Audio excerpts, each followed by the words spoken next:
Welcome back to DFC Books.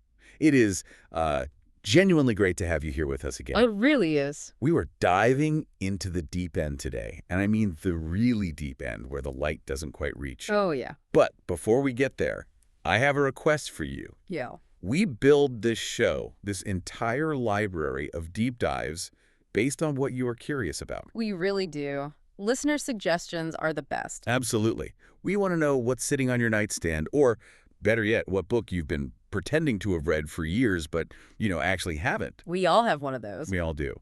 So please, hit the comments section right now, drop a request. Is there a philosophy text, a sci-fi epic, or maybe some obscure poetry collection you want us to tackle? Let us know. We read every single comment and we absolutely take them seriously. Some of our best deep dives have come from suggestions that at first really stumped us. It's the challenge that makes it fun. Yeah. Speaking of challenges, today is a mountain. Or maybe a dungeon is a better metaphor. A dungeon.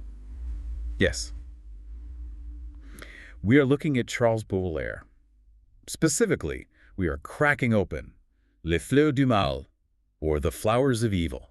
A monumental work. And, a dangerous one, historically speaking. Right. I mean, when we say dangerous books today, we usually mean ideas that are, controversial. But this book was literally put on trial in 1857. It really was. Baudelaire and his publisher were fined, and 6 of the poems were banned by the French government for offending public morals. Which naturally just made it the most famous book of poetry in the 19th century. Nothing sells copies like a government ban. Exactly. But we aren't trying to cover the whole collection today. Yeah. That would take a 10-part series? At least. We are on a specific mission. We're zooming in on 2 particular poems that I think capture the absolute core of Baudelaire's dark, twisted psychology.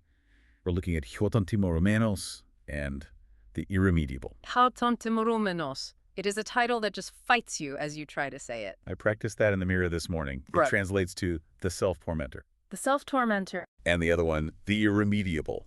The thing that cannot be fixed. Just the titles alone set a tone, don't they? Oh, absolutely. We are not here for a light romp. No. We are here to explore vampires of the soul, rooms brimming with snakes, and the paradox of being the torturer and the victim at the same time. It is a study in duality, a study in the fractured self, and frankly, it's one of the most accurate depictions of depression and self-loathing ever written. So let's set the stage. Usually when we do a fiction deep dive, we talk about the plot. We ask, who is the hero? Who is the villain? Right. But this is poetry. It's abstract. However, reading through these, I get a very strong sense that there are characters here. You are absolutely right. This isn't just vague musing. There are entities interacting with each other. It is not a novel, but it is a drama. There is a cast list. Okay, so walk us through the dramatis personae. Who are we trapped in the room with here? Well, first and foremost, you have the speaker, or the I. The guy talking to us. The narrator. Yes, but we have to be careful not to just assume this is Charles Baudelaire, keeping a diary. This is a persona. A constructed character. Exactly. This is a complex, tormented figure who possesses a split consciousness. In Romanos, the speaker is terrifying because he is hyper-aware. What do you mean by that? I mean, he isn't a mindless brute. He is an intellectual sadist. He is the inflictor of pain, but as we are out to see, he is also the receiver of it. He is a closed loop of suffering. So he's the protagonist, but also the antagonist. In a way, yes, but he requires a prop. And that brings us to the second character, the victim. The you he's addressing. Precisely. In the first poem, the text is dedicated to JGF. JGF. That refers to Jean Duval, right? Huh. Baudelaire's muse and his long-suffering mistress. That is the biographical consensus, yes. But in the context of the poem, let's look at the function this figure plays. She is silent. We never hear her speak. Never. We never see her fight back. She is purely a catalyst. A catalyst. What do you mean by that? Yes. The speaker uses her tears, her pain. That is the fuel for his emotional release. She isn't a person to him in these lines. She's an object to be used for irrigation, as the poem puts it. Irrigation. That word gives me the creeps in this context. We will definitely unpack that. So we have the self-tormentor and his victim. Who else? Okay, moving to the second poem, The Irremediable, the character changes. The text calls it a form, an idea, an essence. Not a person. Not a person, something more abstract. Later it calls this thing an angel. So, the fallen entity. Precisely. If the speaker in the first poem is the active tormentor, the character in the second poem is the passive victim of the universe. It represents purity or a high ideal that has been trapped in a nightmare. An angel that has fallen into a mud pit and is struggling to swim. That's a perfect image for it. And finally, I feel like there's a villain lurking here that isn't human at all. There is the true antagonist of the entire collection, really. Hi. Irony. Irony. Now, we have to define this because I think most listeners are going to think of Alanis Morissette or, a hipster wearing a trucker hat. No, we are miles away from rain on your wedding day. So what is it in this context? In Baudelaire's text, irony is personified as a voracious beast. It gnaws. It has poison. So it's not a situation, it's a creature. It is a creature. It is consciousness. It is the ability of the mind to detach from itself and watch itself. It is the voice in your head that, while you are crying, whispers, "Look at you, you look ridiculous." Wow. It's the inability to be sincere because you are always analyzing your own sincerity. It's a malignant force that invades the speaker and prevents him from ever just being. So we have a tormentor, a silent victim, a fallen angel, and a man-eating beast called irony? That is our cast list. What a nightmare party. Okay. Let's jump into the first movement. Huton Timoro Menos, the self-tormentor. The poem opens with an action, and it's a violent one. The very first line is a threat. It is, "I'll strike you without rage or spite." Without rage or spite. Let's stop right there. We cannot just gloss over that phrase. No, you can. It's counterintuitive, isn't it? Usually, if someone says, "I'm going to hit you," it's because they are angry, they've lost control, there is heat. Exactly. Rage implies passion. If I strike you in a rage, I am acknowledging you as a human being who has the power to affect me. I am reacting to you. But this is cold. This is calculated. It's procedural, and he makes that explicit. He goes on to say he will strike the way a butcher hacks his block. The imagery there.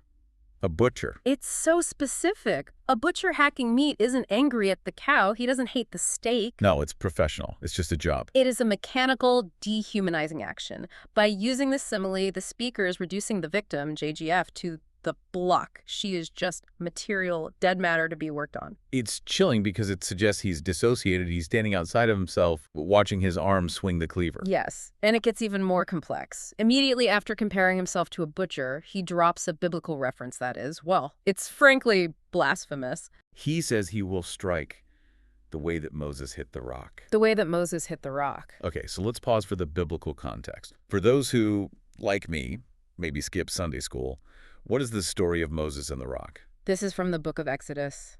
The Israelites are wandering in the desert. They are dying of thirst. They are terrified.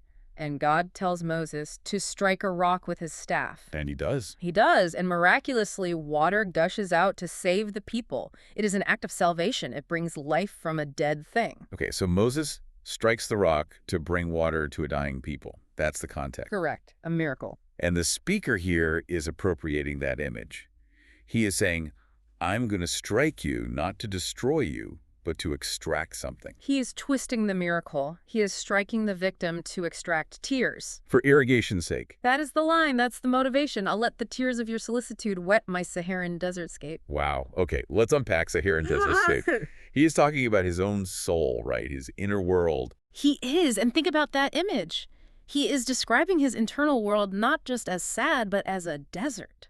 It's empty. It is dry, it is dead, it is vast, empty, and scorched.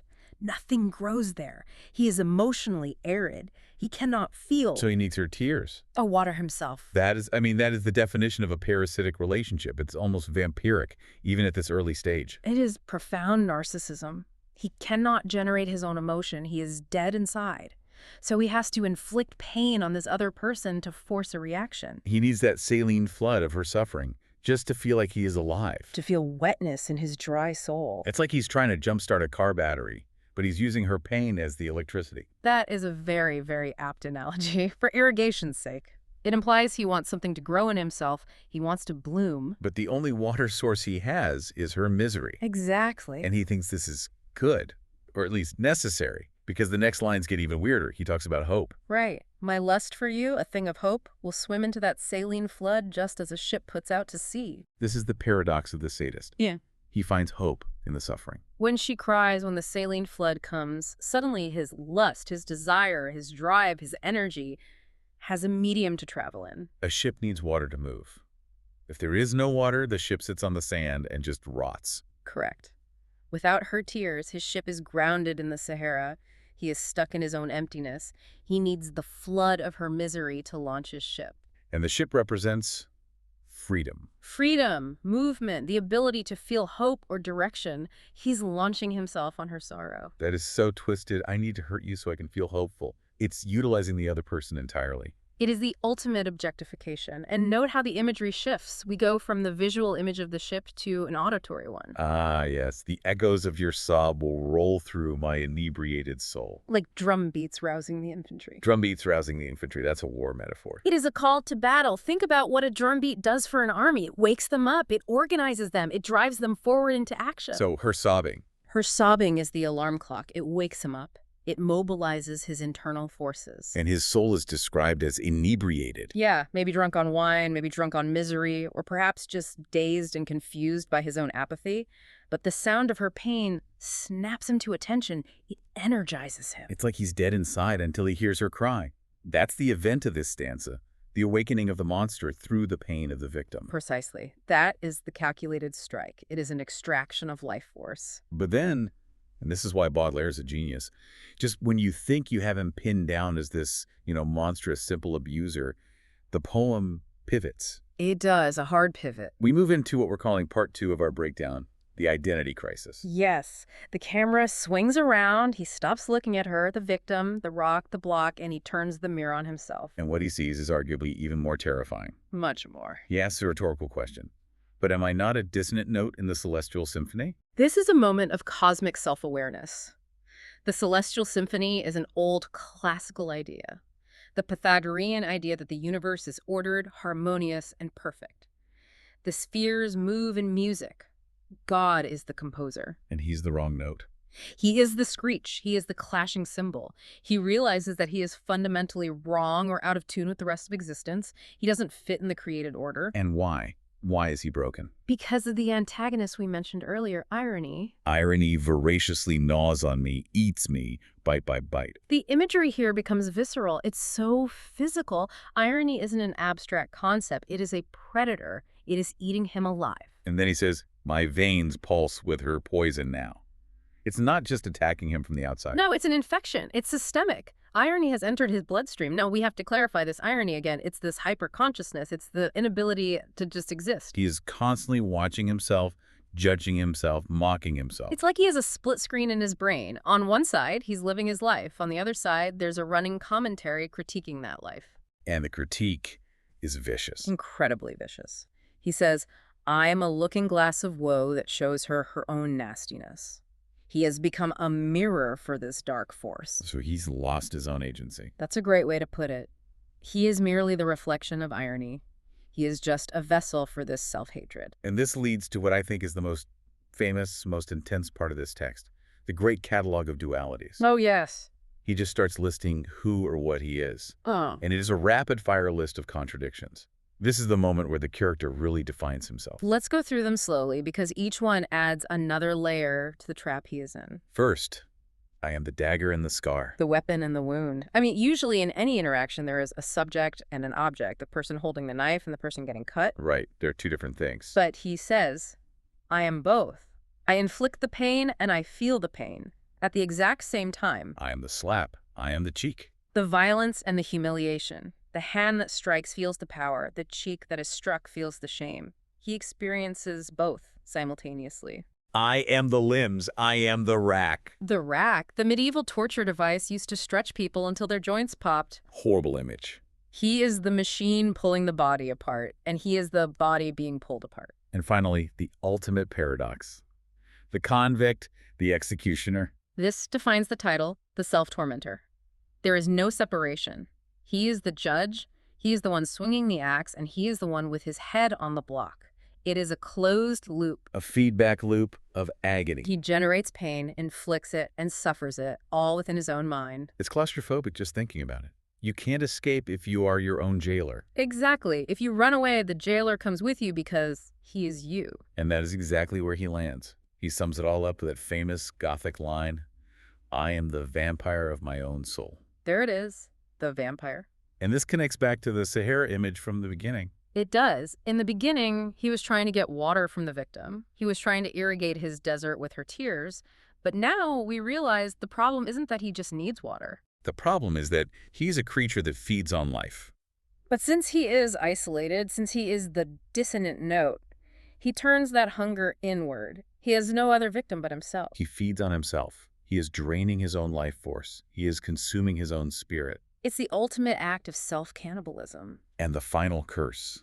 The way this section ends is just haunting. One of those grand forsaken men doomed to keep laughing on and on, though they can never crack a smile.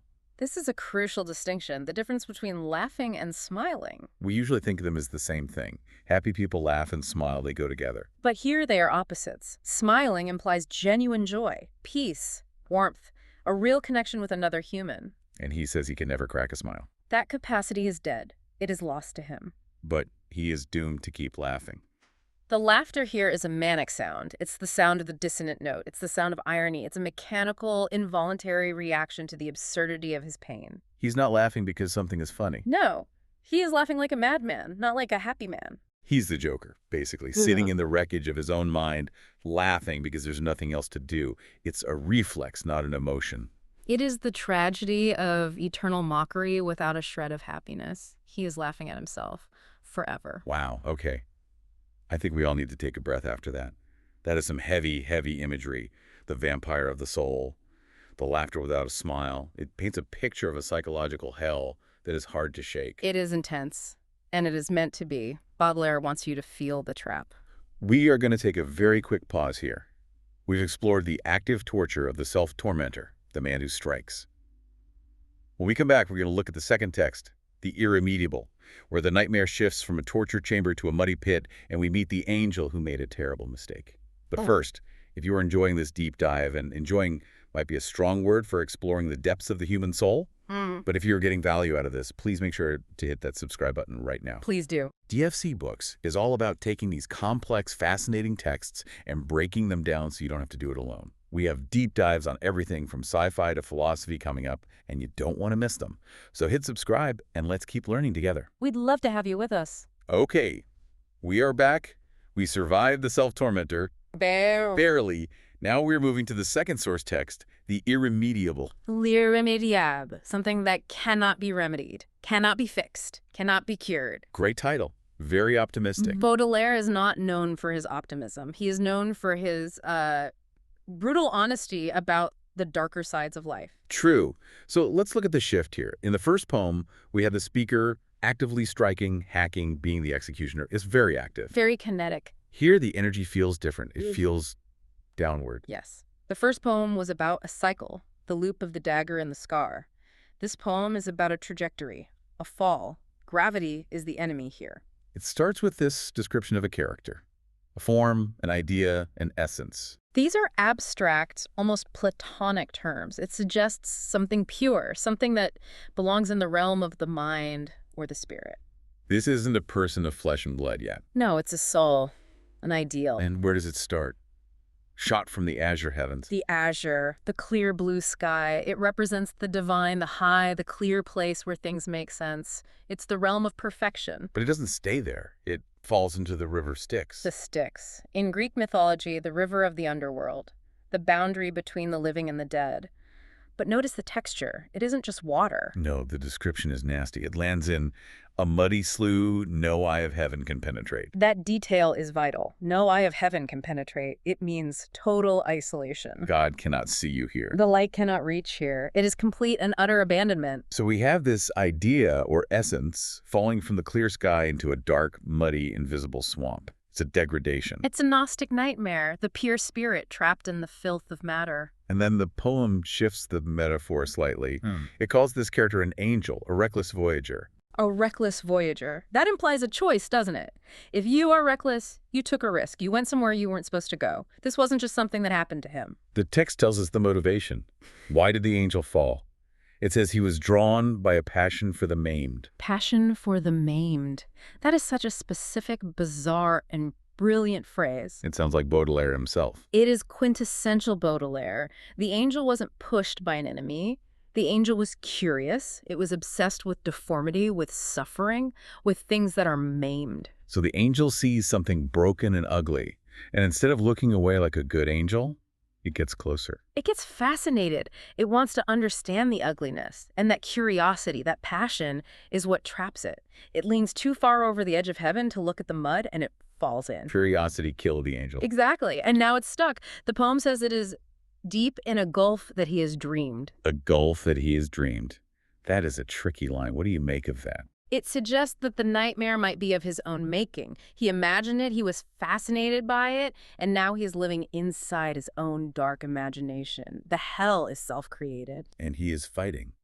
Strains like a swimmer toward the shore. We have all had that dream, the one where you are trying to run or swim, but the air is like molasses.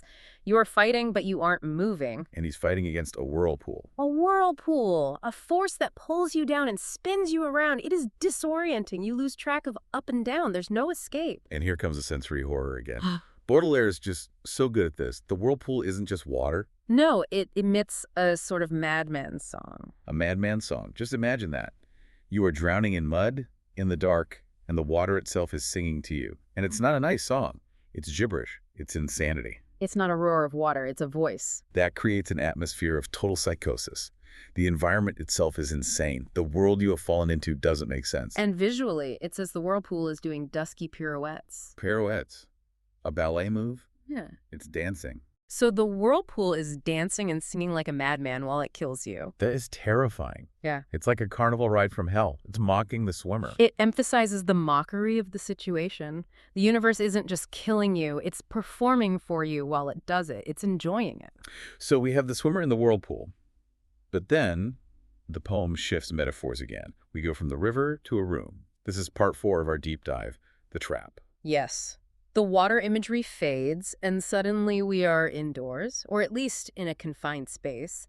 The scope narrows dramatically. The character is now described as a man bewitched and wretchedly groping. Bewitched implies he is under a spell. He isn't thinking clearly. And groping, he is blind. He can't see where he is going. He is using his hands to navigate. And where is he? A room brimming with snakes. This is a primal fear. A confined space filled with venomous creatures. It's the Indiana Jones nightmare. And he is groping at random. Think about the physical implication of that. He is reaching out his hands in the dark to find a way out. Seeks to escape, it says. Right, but every time he moves his hand, he risks touching a snake. But he has to move to escape. Exactly. If he stays still, he is trapped. If he moves, he gets bitten. It is a no-win scenario. It is paralyzing. It's a progressive tightening of the trap, isn't it? That is a great way to put it. Look at the progression in the irremediable. We started in the sky total freedom, then we fell into the river danger. But you can swim, there is space. And now we're in the room. The room, claustrophobic, filled with snakes. The world is getting smaller and more dangerous. And more specific. The muddy slide was big and empty. The room is small and full of teeth. And remember, they started with an idea, or essence. Yeah. The spirit is being compressed into this horror. It is the story of a soul being crushed by its environment. So let's try to synthesize this. Let's connect the dots. We have 2 very powerful, very dark images. Right. We have the self-tormentor, the guy who cuts himself to feel alive, who is the vampire of his own soul. Yes. And we have the irremediable, the angel who fell into a snake pit because he was curious about the ugly side of life. 2 visions of hell. What is the connection? Why do these 2 poems belong together in this deep dive? What is the shared reality of these characters? They are both stories about entrapment, but they're about different kinds of entrapment or maybe different perspectives on the same state. How so?